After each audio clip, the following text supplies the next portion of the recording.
Trends O'Clock. This is Trends KE with KK Cedrick. Hello, ladies and gentlemen. This is the Alternative Voice, and my name is KK Cedrick. Welcome to the show. Tonight, we have an amazing discussion lined up for you, an amazing politics discussion tonight. And guess who is on the show? We have had him on the show not once, I think more than twice, or if not so, 2 times. This is the third time that he's coming on this show. I'm talking about presidential aspirant Muthiora Kariara. He is here to talk to us about his political aspirations. Thank you very much, sir, for accepting our invite. Welcome to the show. It's always a pleasure being on the Alternative Voice, especially because I am the alternative voice. So when such vibes connect, you can only expect the best. So it's always good to be home. Thanks for making this possible, Cedric. Thank you very much, and we are hoping to get some alternative views from your end, and I'll get right into it. Muthiora Kariara, you are a presidential aspirant. There are so many of them out there. My first question to you will be, why Muthiora Kariara as someone heads to the polls in August? Well, first and foremost, let us get the information correctly.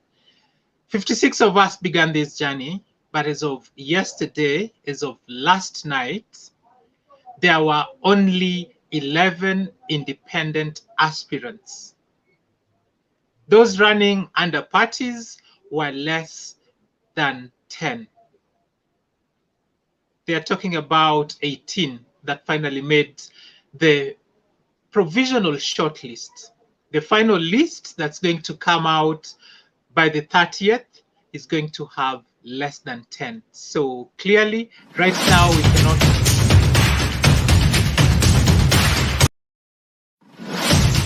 I am a humble, patriotic Kenyan of great integrity who believes in the dream of a great Kenya.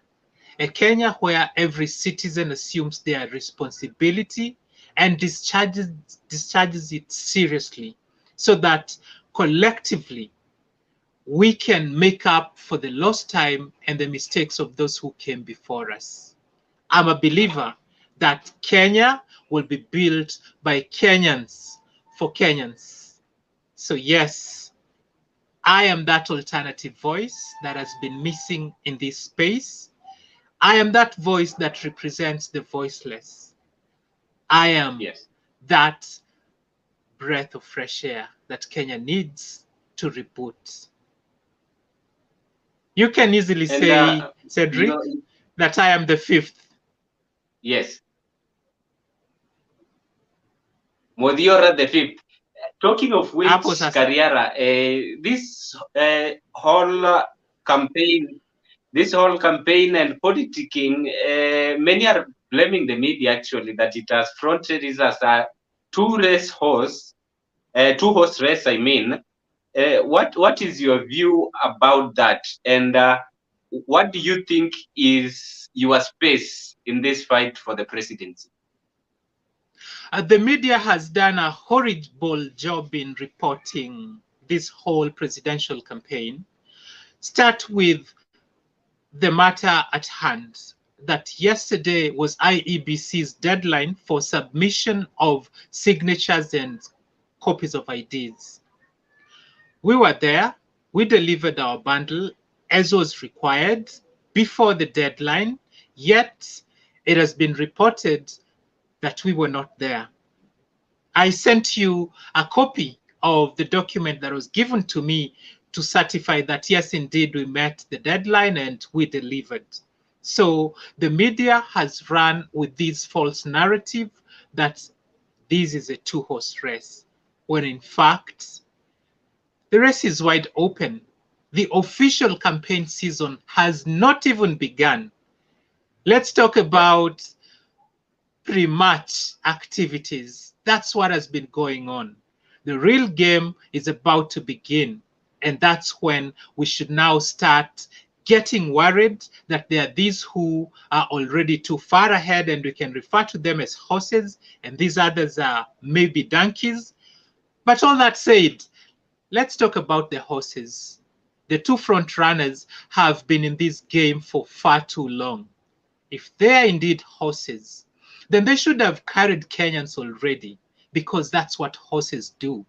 But for their case, what happens is after Kenyans elect these horses, Kenyans have again to carry these horses on their backs.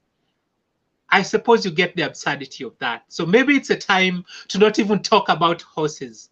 Let's just talk about the alternative leadership that will lift this country from the morass and quagmire of dormancy and propel us to the development that will grant dignity to the Kenyan people. I'll try to get deeper into that, Muthiora. And you are saying that you want to be the alternative for Kenyans. Most Kenyans, what has been ailing the country, what most Kenyans will tell you is that there is a lot of corruption that is driven by cartels through contracts.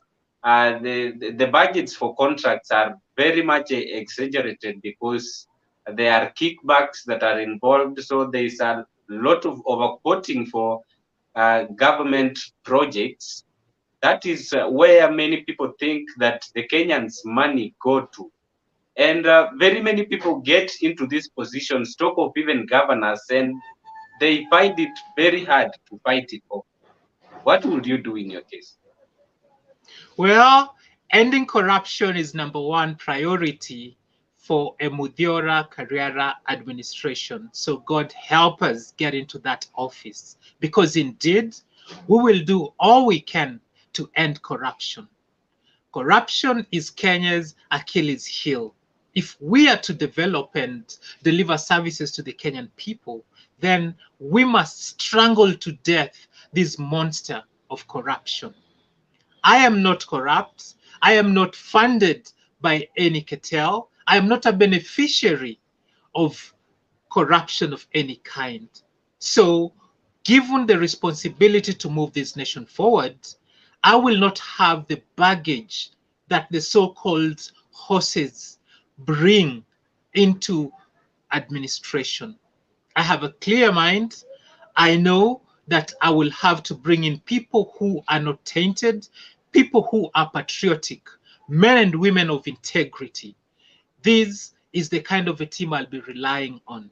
So, number one, if we make sure that the August 9th election is free, fair, and credible, that by no means is corruption allowed to fix leaders, then we start to get it right. So if we get in through a process that is corruption free, then we can be sure that those who will come into the next administration will have the people's goodwill. So if we say we are going to operate in an environment that has zero tolerance to corruption, it's not just talk. There is going to be action. Because once we end corruption, then the 1/3 of our budget that we usually lose will be freed to serve the Kenyan people. We know we currently are facing a crunch even in the collection of our revenues, let alone the misapplication of whatever funds we collect and even borrow so we can plug the holes in our budget. So ending corruption, that we will endeavor to do. And I beseech the Kenyan people to believe that if at all we cannot achieve any other thing, let's achieve this one metric: turudishe nidhamu kwa serikali, tupambane na ufisadi kikamilifu, Kenya liwe taifa la wananchi au watu waadilifu. That's what we need. Men and women of integrity. Sure. I will be circling back to that answer you've given there about not being funded. But before I get into that, let me ask you about your choice of running mate. And I'm hoping that I have the right photo here. If not, what really inspired your choice of running mate, Muthiora? I I went for the best. I was looking for the most qualified, most competent, most suitable. And in Miriam Muthikwa Mutua, I found that person. It adds value that she's from an opposite gender as compared to me. So then when it comes to the talk about inclusivity, we lead by example. So Cedric, it was all about competence. It was all about the capacity to get the job done. And in Miriam, I saw someone that could help me achieve the vision and agenda that we have for the Kenyan people. Thank you. I had told you that I'll take you back to that question that you have said you are not being funded by anyone. I don't want to Yes. insinuate that I do know your net worth, but what Uh, is your style of campaigning and what do you intend it to be like so that you can get to reach the whole country or get your information to each and everyone to influence them to vote for you? Because both of us know that being able to traverse the country, it takes a coin, and that means that someone should be well loaded to be able to travel across the whole nation. Cedric, we have just 75 days left. The big bulk of work is already done. Yes, we have not been campaigning, but then we have had an outreach program. And it's that program that enabled us to meet IEBC's threshold of the signatures, of the ID copies, and of course, introducing ourselves to the ground. With just 75 days left, our campaign will continue to rely on the goodwill of the Kenyan people. It is Wanjiko that has been funding our campaign. That boda boda guy, that mama mboga, huyo mtu wa mjengo, that small business on the street of the corner, that farmer. Those are the people who, when we invite them to our small meetings, because we've not been doing mega rallies, after they see the value in what we are saying, they give to our campaign.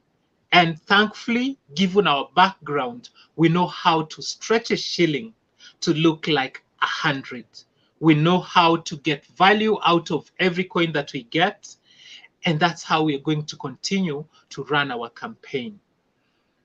We believe Yes. that we can run this nation on a platform of zero tolerance to corruption. Because when you do that, you cut down on the cost of whatever activity, event, process, or operation you're undertaking. And we are demonstrating this through our campaign, that with very little, we can get a lot done. It's ordinary people, my friends, your friends, and I'm glad that you have robustly contributed towards our message getting out there by giving us a platform, by telling others about what we are doing. And I have many like you. Talk of Kijana wa Mtaa, Speaker Kenyan Kelvin. I can talk of Nyakundi. I can talk of this. I have Che Kennedy Francis. I have Ewa Mukoya. Even the legendary activist who has been making news by telling Kenyans that Kenya is ripe for a revolution, Julius Kamau. All these people are working towards us achieving the goal of putting in place the alternative leadership that will lead this nation. So our campaign is funded by Mwananchi. We'll continue to rely on Mwananchi to see us through that finish line. Only last week, I had an expedition through Kiambu County, Nyandarua, Nakuru, and onto Kericho.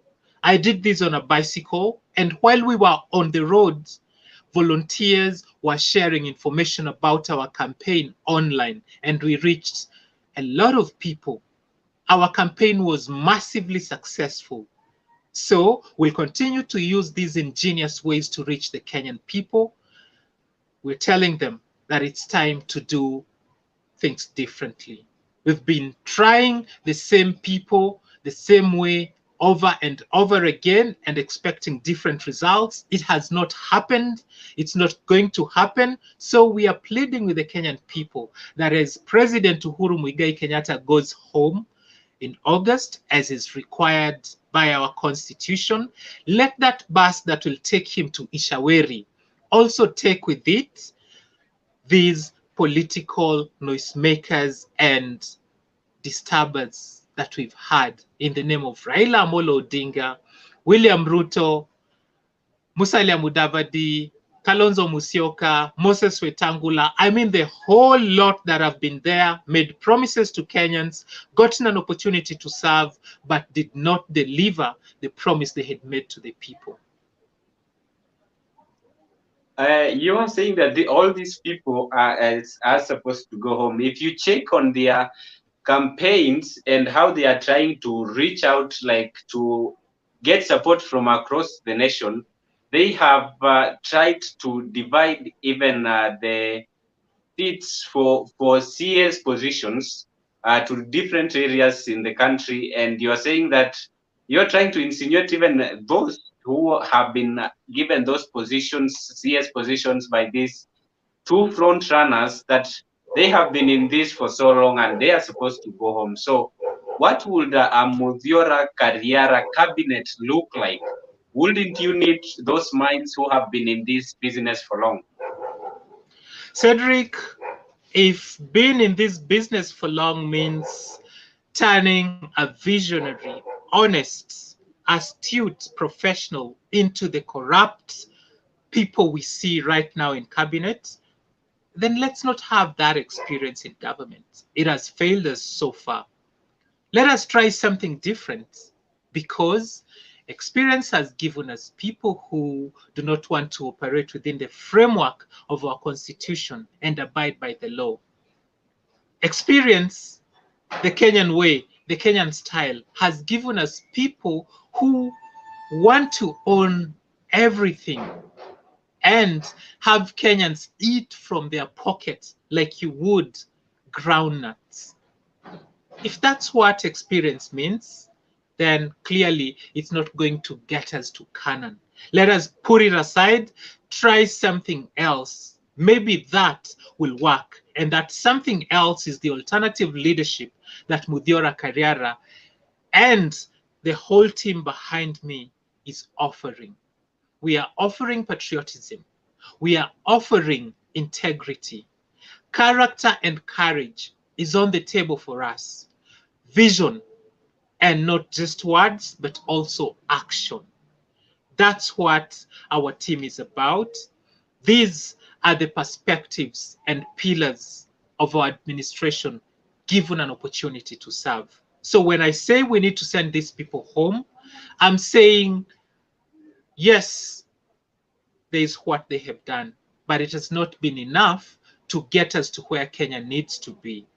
Instead, after they got into office, rather than serve the Kenyan people, they serve their interests. That's why even in this race, they are ahead. That's why when it comes to counting on who owns, they are ahead. But when we are counting at what value has accrued to the Kenyan person, it's nowhere to be seen. So let us say thank you very much for the service they have given to this nation, but then we can try a different way from this point going on. I suppose, Cedric, you have already seen the abuse of office, that we have members of cabinet who are using taxpayers' money and resources to campaign for these people. That is clearly a breach of law. So you cannot rely on someone who does not respect certain tenets of our constitution to go to sections of that constitution that guarantee the rights of the Kenyan people and fulfill them without prejudice. We believe in constitutionalism, so we are not going to have any instances of abuse to our constitution. Nobody in our administration will be above the law like we have seen. The constitution is not a suggestion. The constitution is the supreme law. It should be upheld, it should be protected and defended by us all. And by it, we promise we will lift the dignity of the Kenyan people by providing the services they need when they need them in a manner that does not degrade them. Thank you.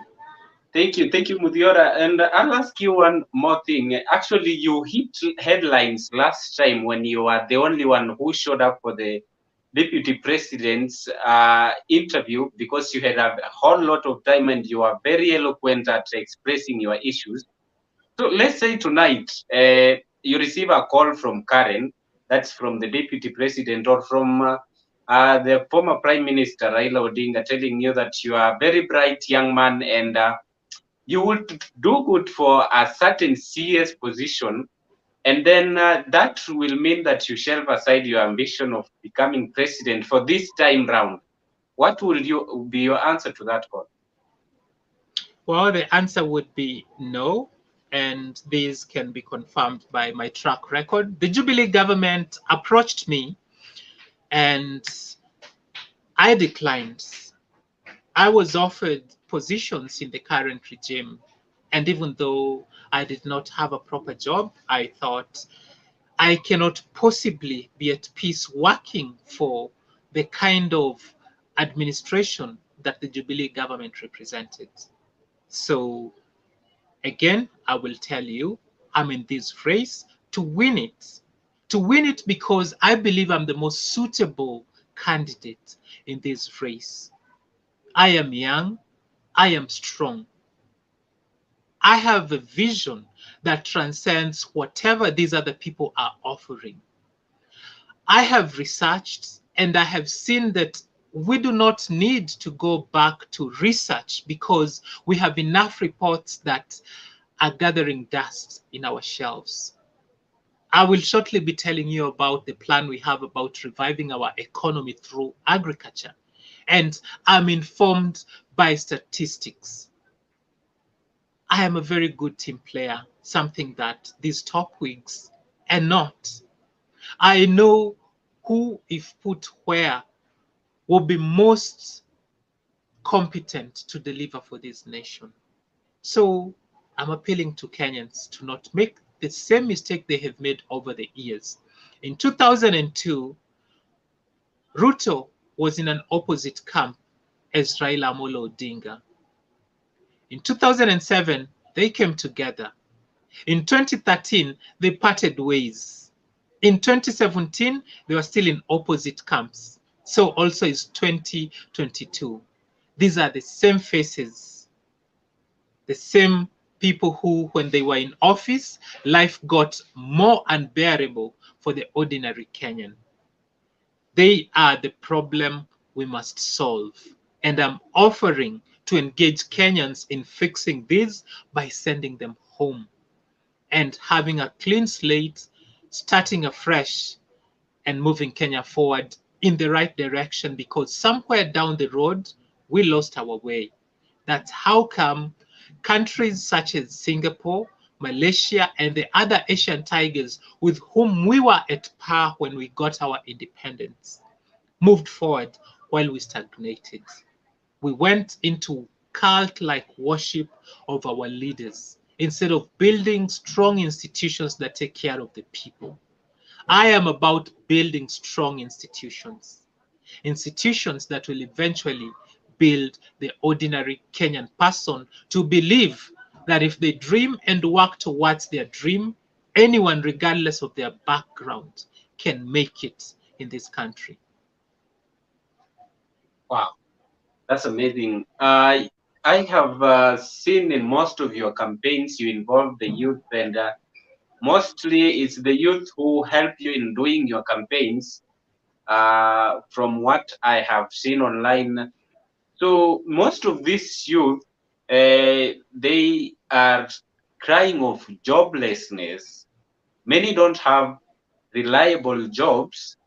Most have gone to school. Most have skills, but they don't have the places and finances to support themselves and to make sure they get into businesses for those who want to get businesses and get into job employment for those who need jobs.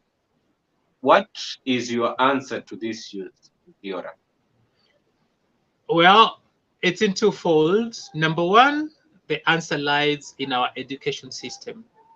A Muthiora Kariara presidency will guarantee the delivery of transformative education, a kind of education system that produces more of employers than employees. That said, I admit that not all of us can be entrepreneurs, can open and successfully run businesses, which means eventually we will have to allow for an environment in which businesses thrive so they can create the jobs that Kenyans need. Kenya is a country within the tropics. Actually, the equator cuts across our country, so we fairly have sufficient amounts of rainfall. For far too long, we have relied on rain-fed agriculture, and it has let us down because global climatic change is real and it has caught up with us. If we embrace modern technology in farming, we can add value to our agricultural production. We are thinking about a revolution in how we till our lands, in how we keep our animals. Yes, there has been talk about agribusiness, but then Yes. it has not been broken in such a way that the Kenyan youth can embrace it. Our biggest problem with our youth right now is it has not been explained to them or painted in such a way that agriculture can actually be a solution to their joblessness. But it is. When I left college and I couldn't find a job, I went into pig farming. Why? Because I had sufficient information about how to rear animals. And I had also learned about how to connect products to market. So we are saying that given an opportunity, we will prioritize skills-based education. We will run our economy based on knowledge. We will not be like we have seen in the last 10 years, that is shooting in the dark. Agriculture is the backbone of our economy. It is not fair that to this backbone, we only allocate at the national level a paltry 2% Yes. from a 3 trillion budget. So we will get Yes. our priorities right. We will ensure that money is sent to the counties to develop Yes. agriculture as should be. Our current predicament is that devolved functions Yes. were not followed by funds from the national government. So the national government, in our case, will focus on making sound policies so Kenya can produce enough food for ourselves, something we have not done. So in order for us to have the capital that we need, we'll make sure that we limit food imports because we actually can. The arable land, for instance, if I can just pick a county that is considered to be in the marginal areas of Kenya, Turkana, for instance, we have about 20,000 square kilometers of arable land in Turkana, which is just 5,000 square kilometers shy of the arable land in Egypt. Yet, Egypt, that relies on water from our Lake Victoria, is able to produce food to feed up to 70% of its population and export. You've seen grapes, oranges, and many other fruits from Egypt. What does that say about our priorities? That if we wanted to feed ourselves, even with the most arid land that we have in this country, we can. But we prioritize in the concrete and mortar, And so we are not even able to meet our very basic requirement as a country, which is to feed ourselves.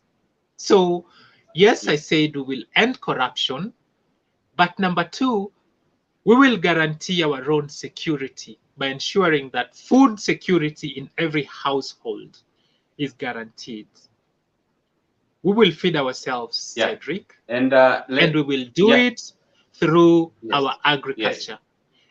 Embracing modern technology, prioritizing items on our budget so that the subsidies that are supposed to go to farmers get there, they can purchase inputs, and agriculture can be profitable again.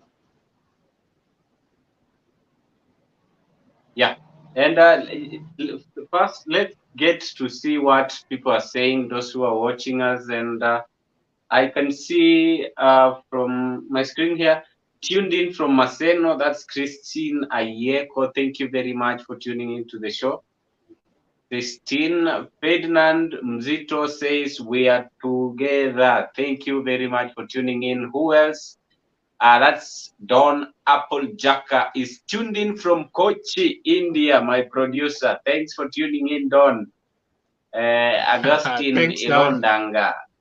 Where is that comment? Trends KE, we are in the race to State House. Thank you very much, Augustine, for tuning into the show as well.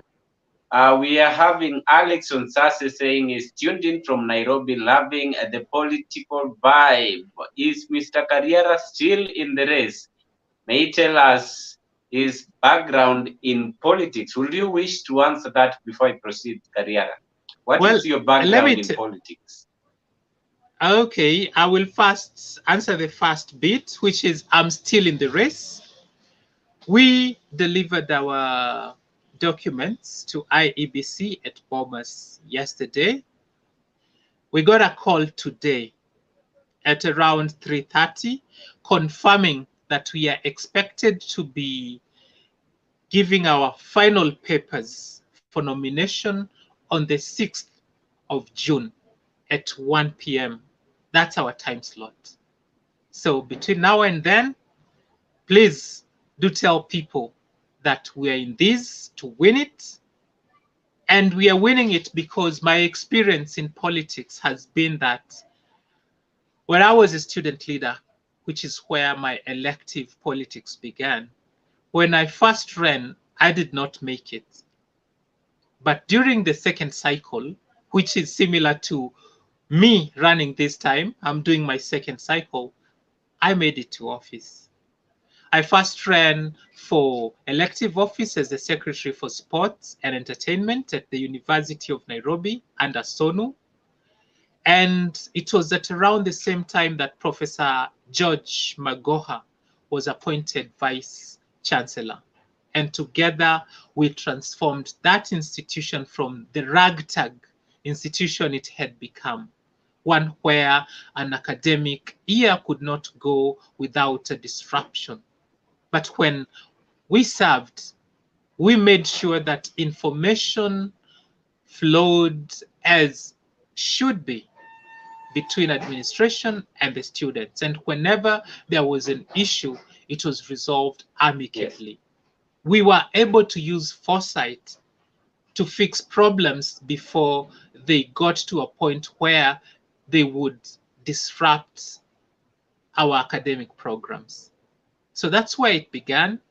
And then, of course, after serving as a student leader, I went into farming, and then I got a job at Consolidated Bank, and that's where my career in banking began. But then I was reintroduced back to politics in 2017 as the presidential running mate for Dr. Japheth Kavinga Kaluyu. Since then, I have not exited the stage. I have focused on delivering political education to the Kenyan populace because nobody else has focused on that. Actually, what our politicians do, they know that if we awaken the masses, they will not have a role to play. So they prefer that the Kenyan people are not schooled with regard to their civic duty, with regard to their civic responsibilities. So when they come and blab at them with whatever gibberish they may have, the people will follow. So we've been curing that. Day by day, we go out there, educate people about what politics means, why it's important to engage with it, why it's important to hold our leaders to account. We've been teaching about key pillars in our constitution. So my indulgence with the people has mostly been trying to lift the level of political education in our society. Thank you. Thank you for that answer. And we may proceed with this questions online. And Sally Saif is saying, how does he intend to consolidate Kisungu Kubwa, the fragmented Kenya that believe in ethnic voting? Well, yeah, you may answer ethnic voting happens in Kenya. Only an ignorant person would think that's not a problem. But like I've told you, we have dedicated our effort into educating the Kenyan people about national values, about what would make us a great nation, about what a real patriot would do. That Cedric, I will not be okay until you're okay. That hunger in Turkana is the same as hunger in Nyalenda in Kisumu. That an educated child in Mombasa suffers just as much as a child that's not able to go to school in Isebania. Tribe does not add any value unless it's that time when we are celebrating our diversity.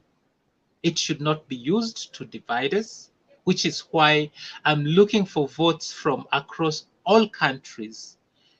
I'm not engaging tribal kingships. I'm not engaging the so-called, let me not name them, but then you know what I mean. The people who have held this nation down when they should have let it flourish. The tribal cocoons in which we retreat when it comes to voting must all be crushed. So we first vote with our heads before it goes to our hearts, where we easily hate on our neighbors who we will turn to when we need real help.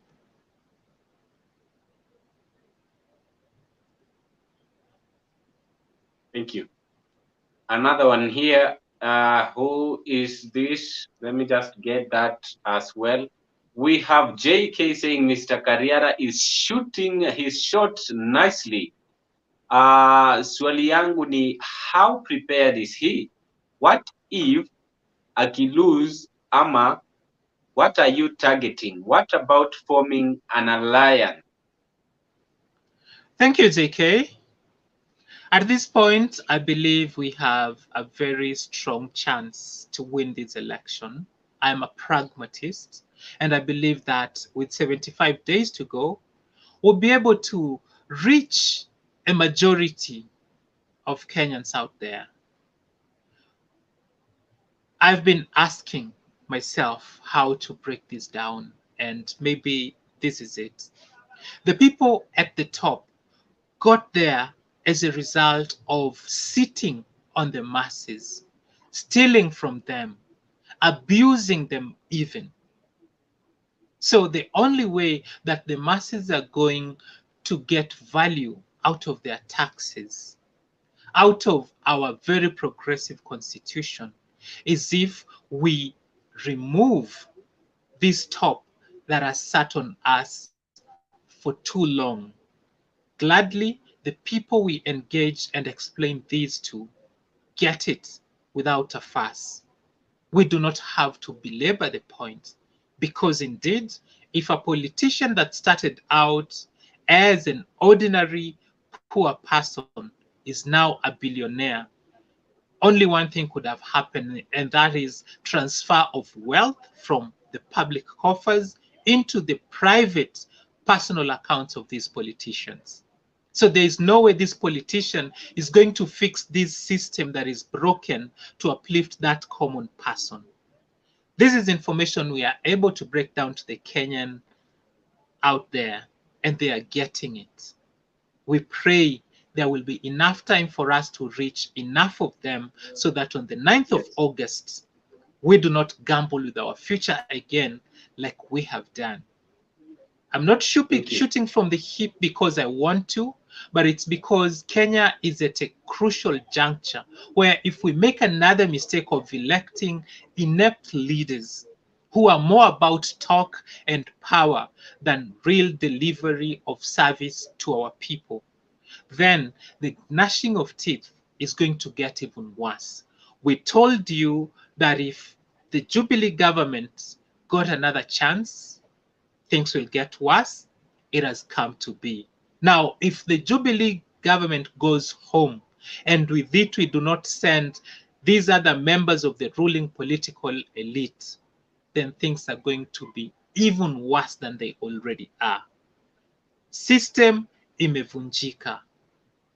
Tubadilishe hii system. Let's put in a system that serves you, that serves me, us, the common people. This country also belongs to us. Thank you. I think I read that. That is Brani is tuned in from Dala. Thank you very much. A question here from Jason Sagini is a sports journalist. Is sports part of his manifesto? He just touched home. Muthiora was once a professional athlete.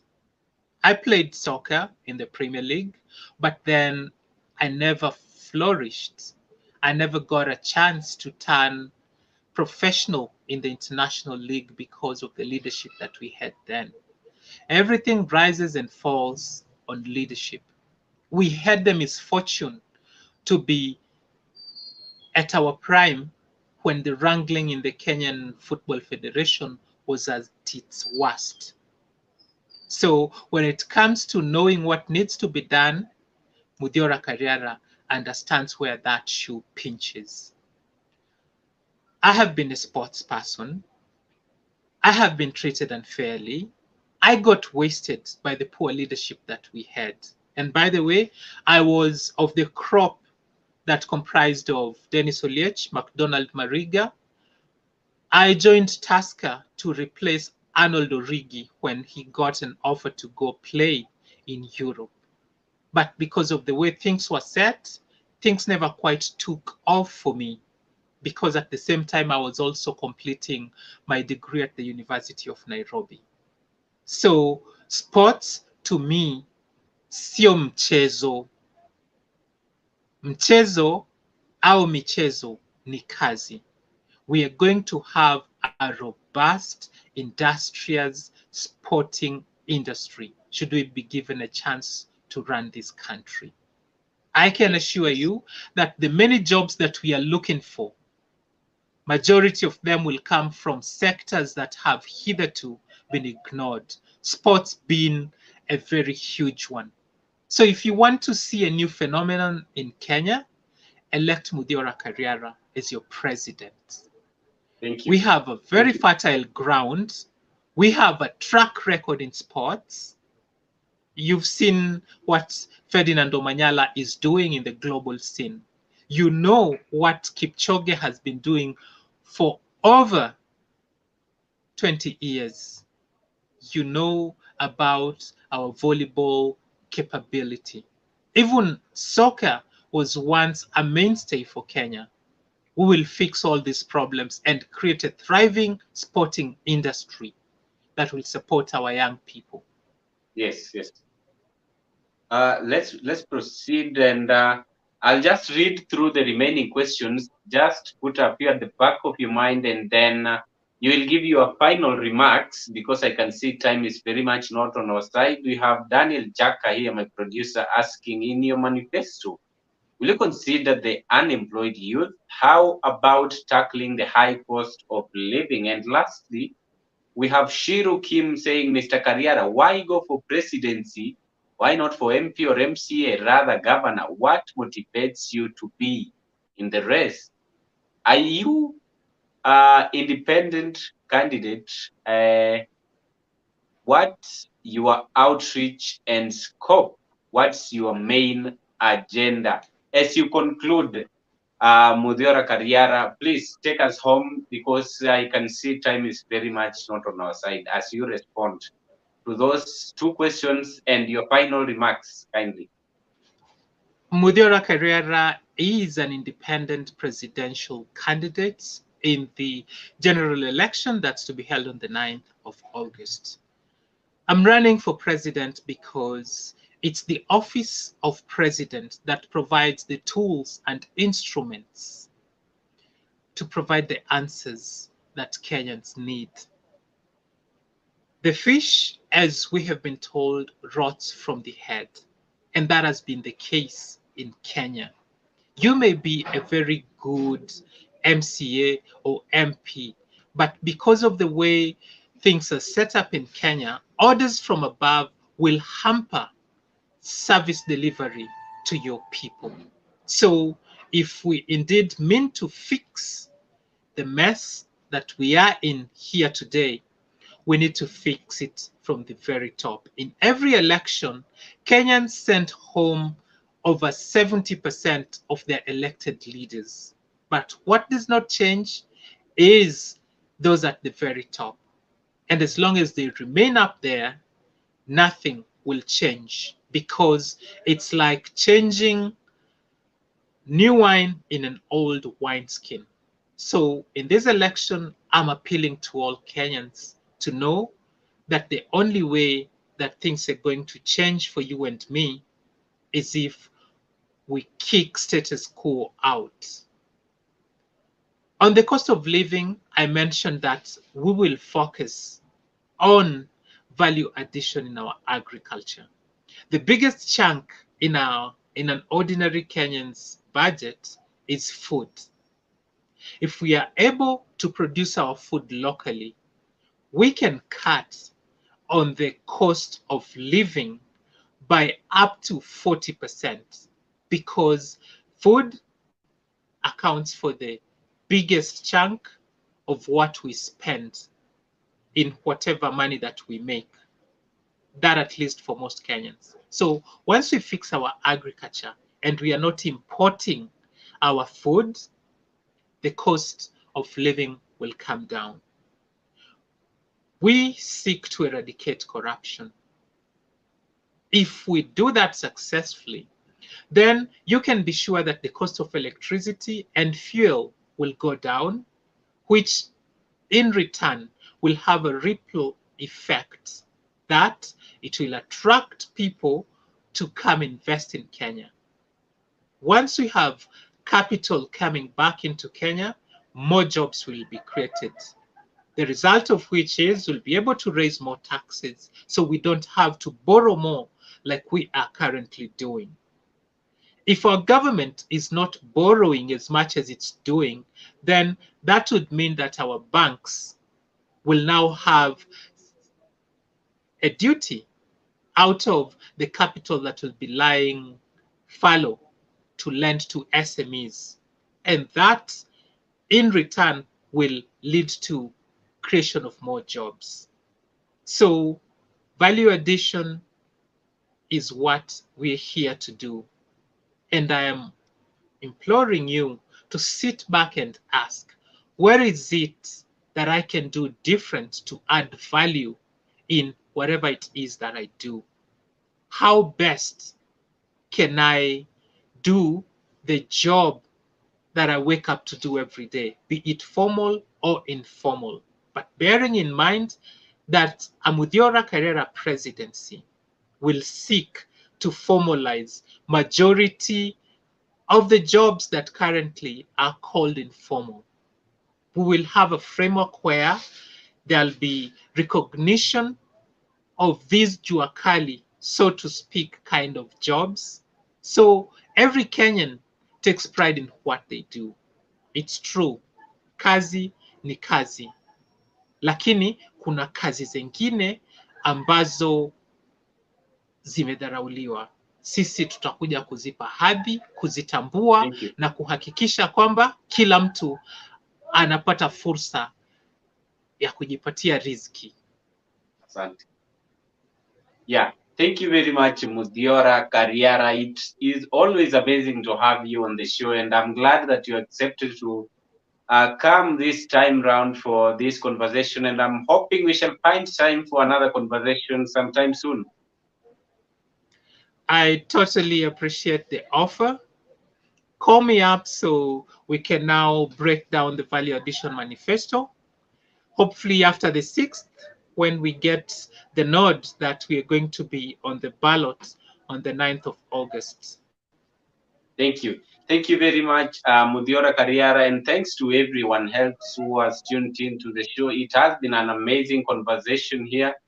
Be sure to tune in next week for another conversation on Trends KE, the alternative voice. Follow our social media platforms, the alternative voice on Facebook, on Twitter, on Instagram, and on YouTube. Make sure to follow the alternative voice to be getting all these shows and follow up on our past shows that we have had. Thank you for tuning in tonight. See you next week, same place, same time. Thank you very much.